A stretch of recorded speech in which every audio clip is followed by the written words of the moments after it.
이게 네 수준에 맞는 일이야. 대학도 안 나온 놈이 주제를 모르고 어딜 나대? 태연의 동생 준호가 기름 범벅인 바닥을 손으로 닦고 있을 때였습니다. 뭐 하는 거야? 태연의 목소리가 경납고 전체를 울렸습니다. 충남 계룡대 공군기지의 새벽 5시 30분. 거대한 경납고 문이 천천히 열리면서 은빛 날개를 펼친 F-35 스텔스 전투기가 모습을 드러냈어요. 준호는 그 장면을 보며 가슴이 뛰었습니다.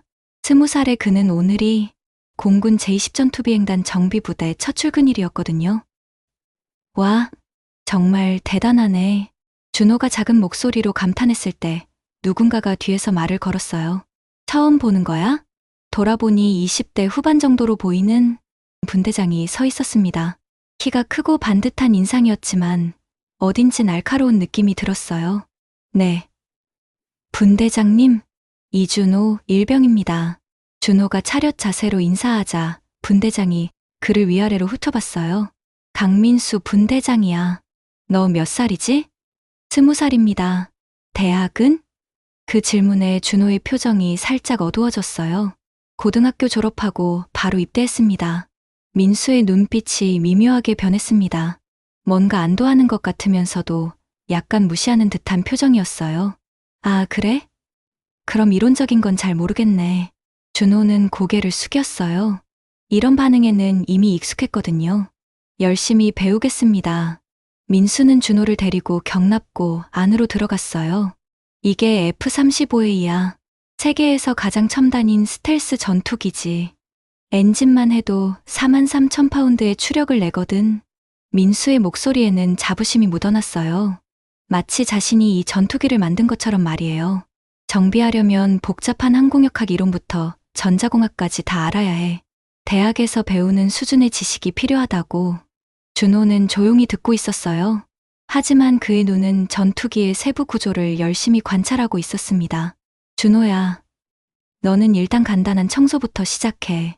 민수가 걸레를 건네주며 말했어요. 복잡한 건 내가 할 테니까 기본적인 것만 해. 준호는 묵묵히 고개를 끄덕였어요. 그때부터 준호의 하루가 시작되었습니다. 다른 정비사들이 복잡한 장비를 만지는 동안 준호는 경납고 청소와 공구 정리만 했어요. 하지만 준호는 불평하지 않았습니다. 대신 다른 사람들이 작업하는 모습을 유심히 관찰했어요. 저 부분이 진동이 심한 것 같은데 엔진 소리가 평소와 다르네. 준호는 어릴 때부터 기계를 좋아했어요. 아버지가 일찍 돌아가시고 어머니 혼자 힘들게 키워주셨지만 집에 있는 모든 전자제품은 준호가 고쳤거든요. 고등학교 때도 자동차 정비소에서 아르바이트를 하며 기술을 익혔어요. 이론은 몰라도 손으로 직접 만져보면 뭐가 잘못되었는지 알 수 있었습니다. 오후 3시경이었어요. 갑자기 엔진에서 이상한 진동 소리가 났습니다. 이거 왜 이러지? 베테랑 정비사 최원석이 당황했어요. 민수도 급히 달려와서 매뉴얼을 뒤적거렸습니다.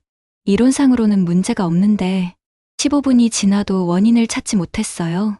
준호는 조심스럽게 다가갔습니다. 혹시 제가 한번 봐도 될까요? 민수가 어이없다는 표정을 지었어요. 너는 아직 아무것도 모르잖아. 그냥 한 번만요. 준호의 간절한 눈빛에 최원석이 고개를 끄덕였어요. 한 번 들어봐. 준호는 엔진 가까이 귀를 가져다 댔어요. 그리고 손으로 조심스럽게 여러 부분을 만져봤습니다. 2분 후, 준호가 입을 열었어요. 여기 볼트가 조금 헐거워진 것 같아요. 민수가 코웃음을 쳤어요.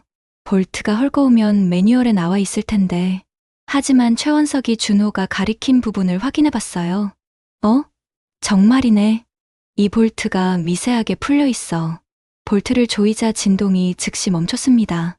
경납고가 조용해졌어요. 모든 사람들이 준호를 바라봤습니다. 어떻게 알았어? 최원석이 신기하다는 표정으로 물었어요. 준호는 부끄러워하며 대답했습니다. 소리가 좀 이상했어요. 그리고 만져보니까 진동이 특정 부분에서 더 심했고요. 대단한데? 이 부분은 보통 경험 많은 사람들도 놓치기 쉬운 곳인데 주변 정비사들이 웅성거렸어요. 하지만 민수의 표정은 전혀 기쁘지 않았습니다. 순간 마음이 움츠러드는 느낌이었어요. 고졸인 신입이 나보다 빨리 문제를 찾았다고? 민수는 자신도 모르게 주먹을 꽉 쥐었어요. 운이 좋았네. 민수가 차갑게 말했어요. 하지만 이런 건 기본 이론을 알아야 제대로 할 수 있는 거야. 준호는 아무 말도 하지 않았어요. 그냥 고개를 숙이고 다시 청소를 시작했습니다. 하지만 민수의 시선이 계속 준호를 따라다니는 것을 느낄 수 있었어요. 뭔가 차가운 시선이었습니다. 그날 오후, 민수는 준호의 인사기록을 다시 확인해 봤어요. 이준호, 고등학교 졸업, 가족사항, 부모 사망? 민수는 안도했어요. 특별한 배경은 없네. 그냥 운이 좋았을 뿐이야. 하지만 마음 한구석에서는 불안함이 자라고 있었어요. 내가 국내 최고 수준의 공과대학을 나왔는데 고졸애가 나보다 빨리 문제를 찾다니. 그날 밤 준호는 형에게 전화를 걸었어요. 형, 나 잘 지내고 있어. 정말? 힘든 건 없고? 전화 너머로 따뜻한 목소리가 들렸어요. 이태연 준장의 목소리였습니다. 응, 괜찮아. 형은 어때? 나야 뭐 늘 그렇지. 그런데 준호야, 혹시 힘든 일 있으면 언제든 말해. 준호는 잠시 망설였어요. 분대장의 차가운 시선이 떠올랐거든요. 형, 나는 그냥 평범하게 지내고 싶어. 응, 아무도 내가 누구 동생인지 모르게 해줘. 그냥 실력으로 인정받고 싶어. 태연은 준호의 마음을 이해했어요. 알겠어. 하지만 정말 힘들면 꼭 말해. 고마워. 형. 전화를 끊고 나서도 준호는 한참을 생각했어요. 오늘 민수 분대장의 표정이 계속 머릿속에 맴돌았거든요. 왜 저렇게 차갑게 봤을까? 준호는 모르고 있었어요. 자신의 한 번의 실력 발휘가 앞으로 얼마나 큰 시련을 가져올지를요. 경납고의 형광등이 하나씩 꺼져갔어요. 조용한 밤 공기 속에서 F-35의 날개가 달빛을 받아 은색으로 빛났습니다. 아름다운 광경이었지만 왠지 불안한 기분이 들었어요. 마치 폭풍 전의 고요함 같았거든요. 준호는 숙소로 돌아가며 마지막으로 경납고를 돌아봤어요. 내일은 어떤 하루가 될까요? 아직 준호는 알지 못했습니다. 민수의 마음속에서 질투라는 작은 씨앗이 움트기 시작했다는 걸요. 일주일이 지났어요. 준호의 실력은 날이 갈수록 더 드러났습니다.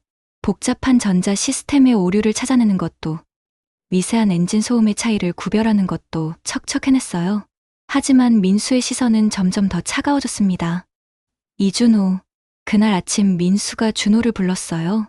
목소리에 날이 서 있었습니다. 네.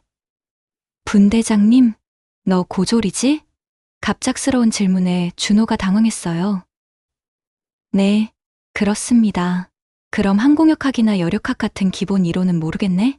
민수의 입꼬리에 비웃는 미소가 떠올랐어요. 준호의 가슴이 답답해졌습니다. 열심히 공부하고 있습니다. 공부하고 있다고? 민수가 비웃듯 웃었어요. 이론적 배경 없이 어떻게 이해하는 거야? 그냥 감으로 때려 맞추는 거지? 주변에 있던 다른 정피사들이 힐끗힐끗 쳐다봤어요. 준호는 고개를 숙였습니다. 죄송합니다. 죄송하긴 뭘 죄송해. 민수가 한 걸음 더 다가왔어요. 앞으로는 내 수준에 맞는 일만 해. 복잡한 건 건드리지 말고.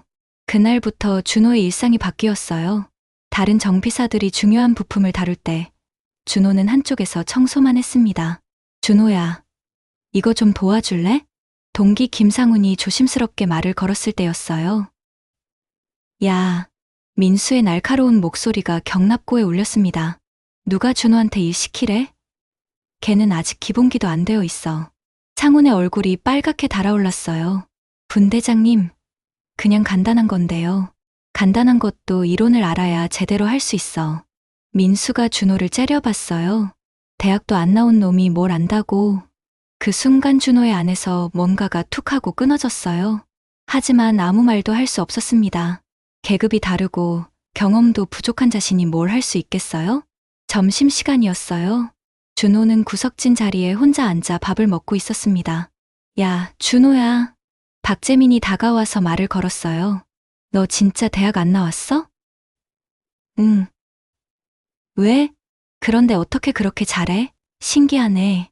준호가 작게 웃었어요. 그냥 좋아해서 많이 만져봤어. 분대장님이 좀 심하긴 하다. 재민이 주변을 둘러보며 작은 목소리로 말했어요. 근데 어쩔 수 없잖아. 분대장이니까 그때 민수가 나타났어요. 박재민, 너 뭐 하는 거야? 아, 그냥 밥 먹고 있었습니다. 준호랑 뭔 얘기했어? 재민의 목소리가 떨렸어요. 별거 없었습니다. 앞으로 쓸데없는 얘기 하지 마. 시간 낭비야. 민수는 준호를 보며 차갑게 말했어요. 너도 딴 생각 말고 청소나 제대로 해. 그 후로 동료들이 준호를 멀리하기 시작했어요. 민수의 눈치를 보느라 말을 걸기도 어려워했습니다. 준호는 점점 혼자가 되어갔어요. 오후 3시 긴급 정비 작업이 들어왔어요. 엔진 교체 작업이었는데 무거운 부품들을 옮겨야 했습니다. 이준호, 민수가 준호를 불렀어요. 저 부품들 창고에서 가져와. 준호가 부품을 보니 정말 무거워 보였어요. 보통은 2명이서 나르는 것들이었거든요. 혼자 다 가져오라는 건가요? 왜? 못하겠어? 민수의 눈빛이 차가웠어요. 고졸이라고 힘도 없나? 준호는 아무 말도 할 수 없었어요. 네, 가져오겠습니다. 30분 동안 준호는 혼자서 무거운 부품들을 날랐어요. 등에 땀이 흠뻑 젖었고 손목이 아팠습니다. 하지만 참았어요. 느리네. 민수가 한마디 던지고 갔어요. 다른 정비사들은 안쓰러운 눈으로 바라봤지만 아무도 도와주지 않았습니다. 그날 저녁 준호는 형에게 전화를 걸었어요. 형, 나야. 준호. 목소리가 왜 그래? 피곤해? 태연의 걱정스러운 목소리가 들렸어요. 준호는 하루 종일 참았던 마음이 북받쳐 올랐습니다. 하지만 말할 수 없었어요. 형이 걱정할까봐. 그리고 혹시 형이 개입할까봐 두려웠거든요. 아니야, 괜찮아. 그냥 적응하느라 좀 힘들어. 정말? 혹시 누가 괴롭히거나 그런 건 아니지? 준호의 가슴이 콩콩 뛰었어요. 형의 직감이 너무 정확했거든요. 그런 거 아니야. 그냥 일이 좀 많아서. 그래도 힘들면 언제든 말해. 형이 뭐라도 해줄 수 있으니까. 알겠어. 형. 고마워. 전화를 끊고 나서 준호는 한참을 멍하니 앉아 있었어요. 정말 괜찮을까요? 이대로 계속 참으면 될까요? 다음 날 아침, 더 큰 시련이 기다리고 있었어요. 이준호, 이리 와. 민수가 부르더니 두꺼운 영어 매뉴얼을 내밀었어요. 이거 읽고 정리해서 내일까지 리포트 써와. 준호가 매뉴얼을 보니 500페이지가 넘었어요. 게다가 전부 영어로 되어 있었습니다. 분대장님, 이게 제 수준에는 너무... 왜? 못하겠어? 민수가 비웃었어요. 아, 맞다. 대학 안 나와서 영어 못 읽지? 준호의 얼굴이 빨갛게 달아올랐어요. 해보겠습니다. 그날 밤 준호는 새벽 3시까지 매뉴얼과 씨름했어요. 사전을 찾아가며 하나하나 번역했습니다. 눈이 따갑고 머리가 아팠지만 포기할 수 없었어요. 형한테 부끄럽지 않은 사람이 되고 싶어. 준호는 이를 악물고 견뎠어요. 하지만 민수의 괴롭힘은 여기서 끝나지 않았습니다. 오히려 더 심해질 조짐이 보였어요. 준호가 아무리 노력해도 만족하지 않았거든요. 이 정도로 끝? 다음날 리포트를 받아본 민수가 혀를 찼어요. 역시 기초가 없으니까 이해도가 떨어지네. 준호는 어젯밤 거의 잠을 못 잔 게 티가 났어요. 눈 밑에 다크서클이 짙게 깔려 있었습니다. 다음엔 더 자세히 써와. 민수가 리포트를 바닥에 던졌어요. 종이가 흩어지며 바닥에 떨어졌습니다. 준호는 무릎을 꿇고 종이들을 주워 담았어요. 그 모습을 보며 민수는 속으로 만족했습니다. 이제야 제자리를 아는군. 하지만 준호의 눈에는 여전히 포기하지 않는 의지가 남아 있었어요. 그것이 민수를 더욱 화나게 만들었습니다. 저 눈빛이 마음에 안 들어. 민수의 질투는 점점 더 깊어져 갔어요. 그리고 곧 더 무서운 일들이 벌어질 예정이었습니다. 한 달이 지났어요. 준호의 실력은 이제 부대 전체에서 인정받기 시작했습니다. 복잡한 전자 시스템 오류를 단숨에 찾아내고 다른 정비사들이 며칠 걸려도 해결하지 못한 문제를 몇 시간 만에 해결했거든요. 그날 오후 항공대대장 김 대령이 경납고를 방문했어요. 강 분대장, 요즘 정비효율이 많이 올라갔다는 보고를 받았는데 민수는 가슴이 뛰었어요. 칭찬받을 기회라고 생각했거든요. 네, 대령님, 제가 부하들을 잘 지도한 덕분입니다. 그래? 구체적으로 누가 잘하고 있는 거야? 김 대령이 경납고를 둘러보며 물었어요. 바로 그때 최원석 중사가 다가왔습니다. 대령님, 이준호 일병이 정말 대단합니다. 민수의 얼굴이 굳어졌어요. 어제도 F-35 레이더 시스템 오류를 혼자서 찾아냈거든요. 김 대령이 준호를 바라봤어요. 이준호 일병? 몇 살이지? 20살입니다. 대령님. 준호가 바짝 긴장하며 대답했어요. 대학은 어디 나왔어? 고등학교 졸업 후 바로 입대했습니다. 김 대령의 눈이 커졌어요. 고졸인데 이런 복잡한 시스템을 다룰 수 있다고? 네. 대령님. 타고난 재능이 있는 것 같습니다. 최원석이 자랑스럽게 말했어요. 김 대령이 민수를 바라봤습니다. 강분대장.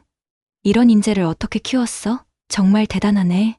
순간 민수의 빨갛게 달아올랐습니다. 자신의 공이 아니라 준호의 실력 때문이라는 걸 모든 사람이 알고 있으니까요.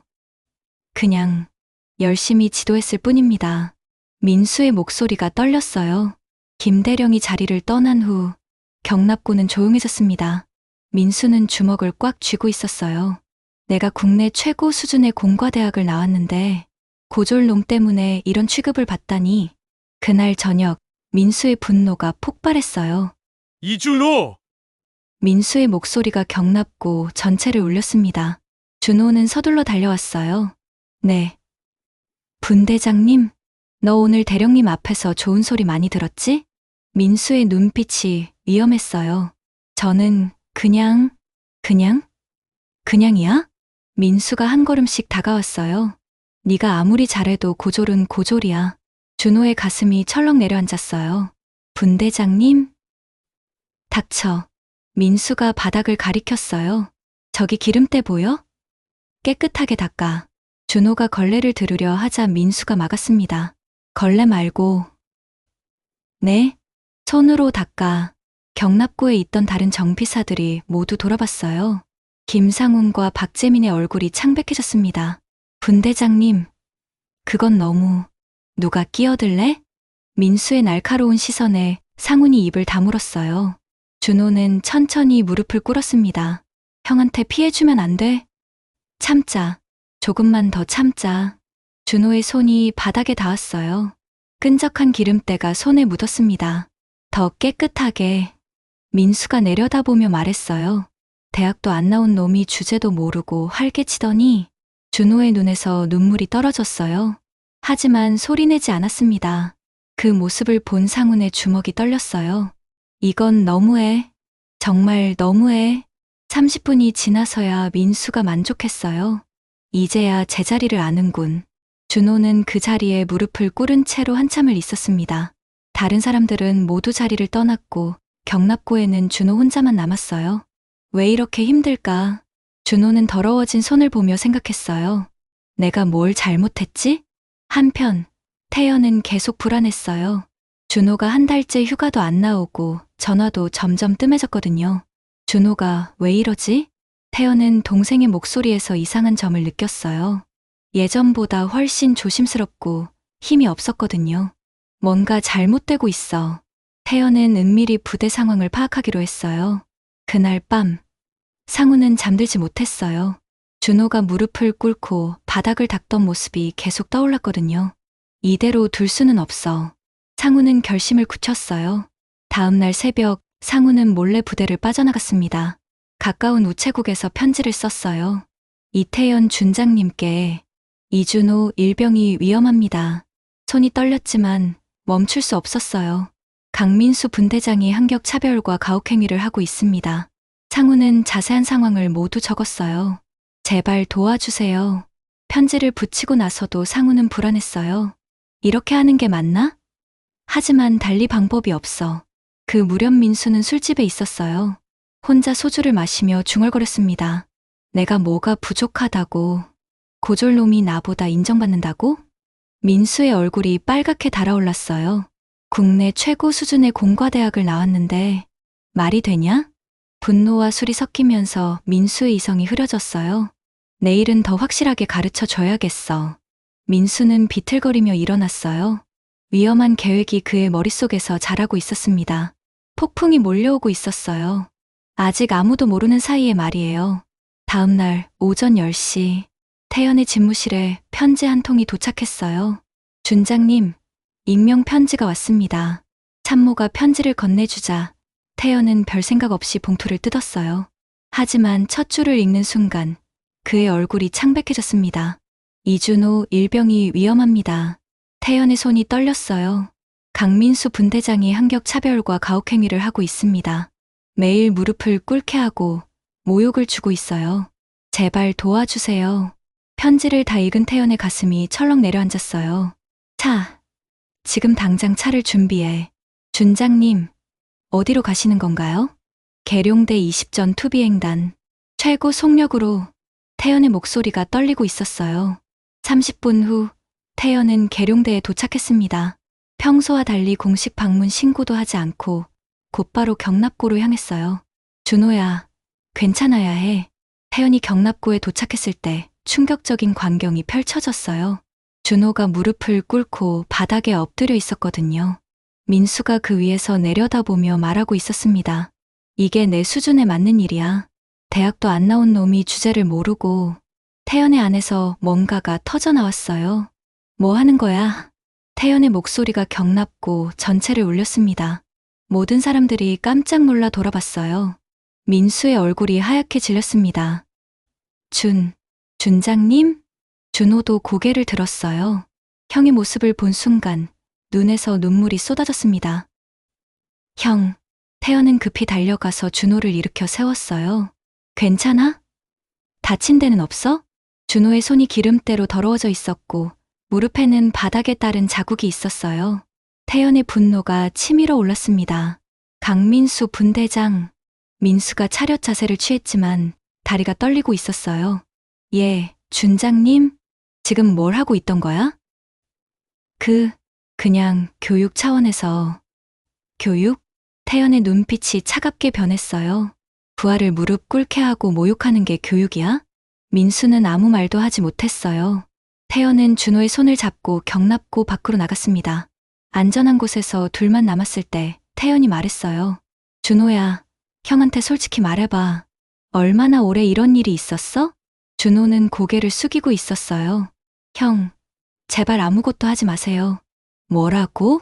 저 때문에 형이 욕먹으면 안 돼요. 준호의 목소리가 떨렸어요. 사람들이 준장 동생이라고 특별 대우 받는다고 할 거예요. 태연의 가슴이 미어지는 것 같았어요. 바보야. 그런 게 중요한 게 아니야. 저한테는 중요해요. 준호가 처음으로 목소리를 높였어요. 형은 모르겠지만 저는 형이 자랑스러워요. 그런 형에게 피해주고 싶지 않았어요. 태연의 눈에서 눈물이 흘렀어요. 미안해, 준호야. 형이 너무 몰랐어. 1시간 후 태연은 민수를 불러들였어요. 부대장실에서 공식적인 조사가 시작되었습니다. 강민수 분대장, 이준호 일병에게 어떤 일을 했는지 말해보세요. 민수는 끝까지 변명했어요. 준장님, 저는 그냥 군기를 잡으려고 했을 뿐입니다. 군기를 잡는다고 한격으로 차별했어요? 그리고 바닥에 무릎 꿇게 하고 기름때를 손으로 닦게 한 것도 군기야? 민수의 얼굴이 빨갛게 달아올랐어요. 마지막 발악을 시도했습니다. 준장님, 혹시 동생분이라서 특별히 봐달라는 건 아니죠? 그 순간 태연의 분노가 폭발했어요. 지금 뭐라고 했어?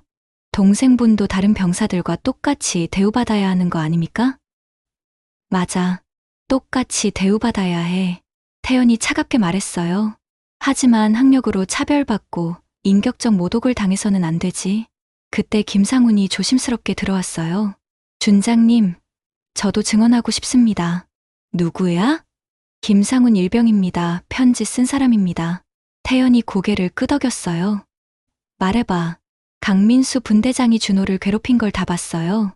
상훈이 떨리는 목소리로 증언했습니다. 매일 고졸, 이론도 모르는 놈, 이런 식으로 모욕했습니다. 그리고 무거운 부품을 혼자 나르게 하고 영어 매뉴얼 500페이지를 하룻밤에 번역하라고 했습니다. 민수의 얼굴이 점점 창백해졌어요. 곧 다른 정비사들도 하나둘씩 증언에 나섰습니다. 저도 봤습니다. 정말 심했습니다. 이준호 일병이 아무리 잘해도 인정 안 해주고 계속 깎아내렸습니다. 결정적인 순간이 왔어요. 준호가 들어왔습니다. 준장님, 저도 증언하겠습니다. 태연이 놀란 표정을 지었어요. 이준호 이병은 안 해도 돼. 아닙니다. 준장님, 이제는 말해야 할 것 같습니다. 준호의 목소리에 단단함이 있었어요. 다른 후임들이 저처럼 당하면 안 되니까요. 준호가 민수를 똑바로 바라봤습니다. 강민수 분대장님은 제가 고졸이라는 이유로 계속 차별했어요. 그리고 제 실력을 인정하지 않으려고 온갖 괴롭힘을 했어요. 준호는 휴대폰을 꺼냈어요. 그리고 이것도 있습니다. 휴대폰에서 민수의 목소리가 나왔습니다. 내가 국내 최고 수준의 공과대학을 나왔는데 고졸놈이 나보다 잘한다고? 말이 되냐? 경납고에서 녹음한 것이었어요. 민수는 더 이상 변명할 수 없었습니다. 인정합니다. 민수가 고개를 숙였어요. 제가 잘못했습니다. 그날 오후 사건은 공군본부까지 보고되었어요. 학력 차별과 가혹행위라는 심각한 문제였거든요. 태연은 준호와 함께 집무실에 앉아 있었어요. 준호야, 정말 대단했어. 뭐가요?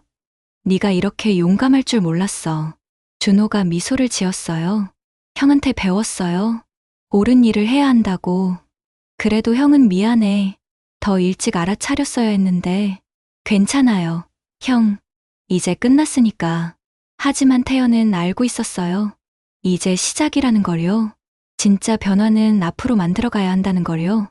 그날 저녁 뉴스에는 이런 제목이 나왔어요. 공군 내 학력 차별 가혹행위 사건 발생. 변화의 바람이 불기 시작했습니다. 3개월이 지났어요. 모든 것이 바뀌었습니다. 강민수는 군사법원에서 가혹행위 및 학력 차별 혐의로 중징계를 받았어요. 예편 처분과 함께 민사상 책임까지 지게 되었습니다. 하지만 가장 큰 변화는 준호에게 일어났어요. 이준호, 일병, 앞으로. 김대령의 목소리가 경납고에 울렸습니다. 준호는 당당하게 앞으로 나섰어요. 3개월 전과는 완전히 다른 모습이었거든요. 공군 내 우수정 비사상을 수상합니다. 박수가 쏟아졌어요. 동료들이 진심으로 축하해주는 모습에 준호의 가슴이 뭉클했습니다. 축하해, 준호야. 김상훈이 달려와서 어깨를 토닥였어요. 네가 용기 낸 덕분에 우리 모두 달라졌어. 박재민도 웃으며 말했어요. 이제 누구도 학력으로 차별받지 않으니까. 준호는 고개를 끄덕였어요. 그동안 많은 것이 바뀌었거든요. 공군 전체에 실력 중심 평가 시스템이 도입되었고 학력 차별을 금지하는 새로운 규정이 만들어졌어요. 무엇보다 이준호 사건이 계기가 되어 전군에 걸친 인권 교육이 시작되었습니다. 그날 저녁 태연이 부대를 방문했어요. 오랜만에 형제가 함께 산책했습니다. 준호야, 정말 자랑스럽다. 태연이 진심으로 말했어요. 뭐가요? 내가 이렇게 당당해진 거 말이야. 준호는 하늘을 올려다봤어요. F-35 전투기가 훈련을 마치고 돌아오는 모습이 보였습니다. 형, 저 이제 알겠어요. 뭘? 진짜 강한 건 참는 게 아니라 맞서는 거였어요. 태연의 눈에 눈물이 핑 돌았어요. 동생이 이렇게 성숙해진 모습을 보니 뿌듯했거든요. 그래, 맞아. 그런데 준호야. 네? 앞으로는 혼자 해결하려고 하지 마. 형이 있잖아. 준호가 웃었어요. 알겠어요, 형. 두 사람의 관계는 완전히 새로워졌어요. 더 이상 서로를 보호하려고 거리를 두지 않았습니다. 일주일 후 준호에게 특별한 제안이 왔어요. 이준호 일병, 부사관 지원에 관심 있어? 김 대령이 물었을 때 준호는 깜짝 놀랐어요. 저요? 고졸인데 가능한가요? 물론이지. 실력이 있으면 학력은 문제가 안 돼. 김 대령이 미소를 지었어요. 특히 너 같은 인재는 공군이 꼭 필요로 하는 사람이야. 준호의 마음이 두근거렸어요. 하지만 다른 생각도 들었습니다. 대령님, 저는 저녁 후에 하고 싶은 일이 있습니다. 뭔가? 항공정비 기술을 가르치는 학교를 만들고 싶습니다. 준호의 눈이 반짝였어요. 저처럼 학력 때문에 포기하는 사람들이 없도록 하고 싶습니다. 김대령이 고개를 끄덕였어요. 좋은 생각이네. 그럼 일단 부사관이 되어서 더 많은 경험을 쌓는 건 어때? 준호는 한참 고민했어요. 그리고 결심을 굳혔습니다. 해보겠습니다. 그날 밤, 준호는 태연에게 전화했어요. 형, 나 부사관 지원하기로 했어. 정말? 축하해. 태연의 목소리에서 기쁨이 느껴졌어요. 그런데 왜 갑자기 마음이 바뀐 거야? 군대를 더 좋은 곳으로 만들고 싶어져서. 준호의 목소리에 확신이 담겨 있었어요. 저처럼 힘든 후배들이 없도록 하고 싶어요. 6개월 후 준호는 부사관 시험에 합격했어요. 그리고 놀랍게도 최고 성적이었습니다. 축하해, 준호야. 상훈과 재민이 달려와서 축하했어요. 이제 우리 선임이 되는 거네. 걱정 마. 절대 괴롭히지 않을게. 준호가 웃으며 말했어요. 모든 사람들이 웃었습니다. 1년 후, 이제 하사가 된 준호는 신입 정비사들을 교육하고 있었어요. 여러분, 정비는 학력이 아니라 정성으로 하는 거예요. 강의실에 앉은 신입들이 고개를 끄덕였어요. 그리고 실수해도 괜찮아요. 배우는 과정이니까. 한 신입이 조심스럽게 손을 들었어요. 하사님, 저는 고졸인데 괜찮을까요? 준호의 얼굴에 미소가 번졌습니다. 과거의 자신을 보는 것 같았거든요. 물론이지. 나도 고졸이야. 신입의 눈이 커졌어요. 정말요? 응. 중요한 건 열정이야. 학력이 아니라. 그때 한 신입이 또 질문했어요. 하사님, 혹시 힘든 일 있으셨어요? 준호는 잠시 과거를 떠올렸어요. 바닥에 무릎 꿇고 기름때를 닦던 그날이 생각났습니다. 하지만 이제는 아프지 않았어요. 있었지. 하지만 그 덕분에 더 강해질 수 있었어. 그리고 혼자 참지 말고 주변의 도움을 요청해. 반드시 도와줄 사람이 있으니까. 신입들이 감동한 표정으로 바라봤어요. 수업이 끝나고 준호는 태연과 함께 저녁을 먹었어요. 요즘 어때? 후배들 가르치는 게. 좋아요. 보람 있어요. 준호가 미소를 지었어요. 특히 저처럼 자신 없어 하는 애들이 변하는 모습을 보면 뿌듯해요. 태연이 준호의 어깨를 토닥였어요. 정말 대단해. 피해자에서 이제는 보호자가 되었네. 형 덕분이에요. 내가 뭘 했다고. 형이 포기하지 않고 구해줬잖아요. 그때 태연의 휴대폰에 메시지가 왔어요. 뭐야? 공군본부에서 온 거네?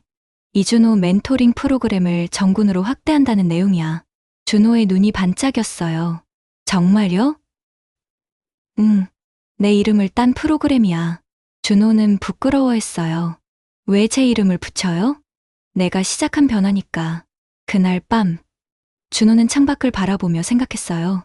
1년 전의 자신과 지금의 자신이 너무 달랐거든요. 예전에는 숨어만 있었는데, 이제는 당당했어요. 예전에는 혼자 참기만 했는데, 이제는 다른 사람들을 도왔습니다.